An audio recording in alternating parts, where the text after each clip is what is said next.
Be someone's lifeline? Donate blood. Donate blood responsibly, not on roads but at blood donation camps. A single drop of your blood could be a drop of life for someone else. Maintain a healthy lifestyle and donate blood. The gift of blood is the gift of life. Oh, English yun ah. Napanosebleed ako. By the way. Magandang umaga nga pala sa inyo mga kuys. Magdo-donate nga pala ako ng dugo dito sa SPMC Blood Center. Quarterly nga pala yung blood donation program nila. At kung sino ang may gustong mag-donate ng dugo ay mag-inquire lang po sa SPMC Davao Blood Center. Quarterly pala ang blood donation program nila. At kung sino ang willing mag-donate ng dugo, hali na kayo at samahan niyo ako. Oy, andyan na pala yung mga kasamahan ko sa trabaho. Engineering department lang ang malakas sa tuwing may blood donation. Tara, pasok tayo sa loob. Ito ang pinakamaganda. Bago kakunan ng dugo ay kailangan mag-almusal ka ulit. Ang paborito naming arroz caldo. Yummy. Siyempre, hindi mawawala ang itlog at tubig. Tara, kain muna tayo. Dito muna kami sa labas kakain. Ganda ng panahon, makulimlim. Kumusta ton? Handa na ba? Screen na tayo dito.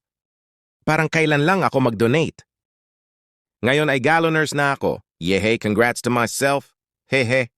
Good morning, Mami Melda. How are you? Kinakabahan na. Ako baka mabagsak ako sa blood typing. Oh, eto na. Itutusok na ang karayom. Ouch, ouch, ouch. Joke lang. Bagsik apelido ko, hindi ako matatakot. Kumusta sir, anong resulta? Pasado sir. Ito ang last stage bond, i-evaluate tayo sa mga doctors kung may medical history ba tayo. Dapat magsabi tayo ng totoo kung meron ba tayong mga operasyon sa katawan o na-inject ba. At pagkatapos sa evaluation ay bibigyan tayo ng lalagyan ng dugo. Heto na ang hinihintay natin. Tara maghanap tayo ng bakante na higaan para doon tayo kukunan ng dugo. Suki na dito si Sir Gulayan. Makulay ang buhay sa sinabawang gulay. Ha, peace. At ito rin ang mga suki ng blood donation. Si Sir Joel at si Sir Samson ang malalakas natin na X-ray tech. At ito na nakahanap na rin ako ng pwesto. Nandito na ang Maamed Tech, siya ang kukuha ng dugo natin. Kanta muna tayo. Tinali na ang rubber band. Pinupulsuhan na tayo. Hinahanap kung saan yung malaking ugat. Tug, tsk, tug, tsk, tug, tsk, tug, tsk. At sa wakas nahanap na din niya. Doon kasi ipapasok ang malaking karayom sa ugat para dadaloy ang dugo. At ready na ang lagayan ng dugo. Tingnan nyo, itutusok na niya ang karayom sa ugat ko. Aray, it hurts, you know. Parang kagat lang ng langgam.